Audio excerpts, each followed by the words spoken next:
done is we've gone back and looked at the original game, which was a PS2 launch game, and that game was heavily based towards the deathmatch idea, multiplayer gaming, and that was very popular. But what we wanted to do was go back and look again at the single-player experience. The story behind TimeSplitters is that you travel through time and visit different scenarios at different times, and the TimeSplitters have been trying to destroy human history. So we managed to set up scenarios from the westerns in the 1850s, where it's like a spaghetti western, through to Paris at the turn of the century, through to Chicago in the 20s, military installation in the 1980s, and through into futuristic robot factories, which is what's being played here. As the game progresses, you unravel a narrative where you find out what the TimeSplitters are planning to do, and in solving each level, you get given clues for the next level that you have to solve. So there's a very strong story that runs through the whole game. It also enables us to play very different scenarios in each level. So some levels, like the Chicago level in 1920s, you have to be very stealthy, and it involves a lot of sniping and exploring spaces. Other levels like this are much more all-out, action-orientated, where you go in guns blazing. We like the idea of that. We like to play around with different weapons. We like to play around with different speeds of the game. But the most important thing is that it's always exciting and that it always runs at a smooth 60 frames a second with lots of stuff going on. We've still got a very strong multiplayer element in the whole thing, so you'll still be able to do multiplayer deathmatch, 4-player link-up. iLink on the PS2, you'll be able to do up to 16 players. Plus, we're going to have online, so you'll be able to play on a community basis as well. Would it be fair to say that the first game was pretty much focused on multiplayer, and this game is a lot more focused on single-player action? The first game was it was done for the launch of the PS2. We were a new company. We wanted to get a game out there that was fast and fun, and multiplayer gaming. It's a Twitch sort of thing, and we enjoy that, so that's what we aimed at. This game, we still like all the multiplayer elements are still there, and they've all been improved on, but we've really focused on the single-player narrative. Each story level is different, it has a different setting. You get given a cutscene at the start of the level to let you know, set the scene for the level and what you're meant to be doing, and it's just much more immersive.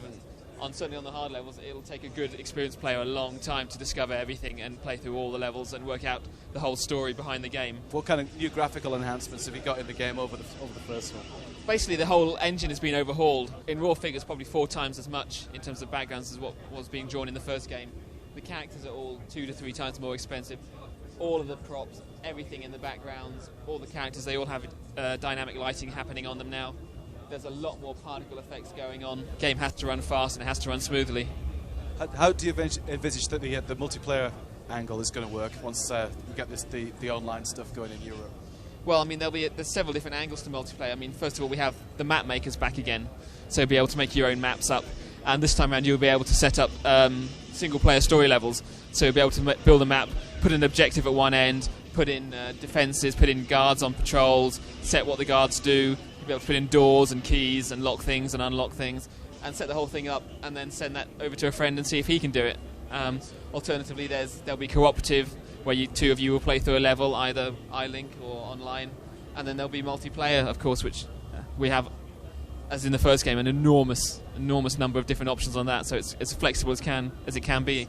We really like the idea of keeping the game as open as possible so that people can put their own characters in their own backgrounds with their own set of weapons and just have fun and not dictate to people too much how they're going to play the game. On iLink, you can link 4 players up.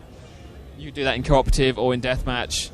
You can split the screens, or you could put 1 per player on each screen. What's your favourite part of the game? What's the bit that you're really impressed with, proud of, rather? I like all the guns. We've got the special effects. We've got a lot of different weapons now. We've got flamethrowers, we've got laser weapons and particle beam weapons. We've got mini guns.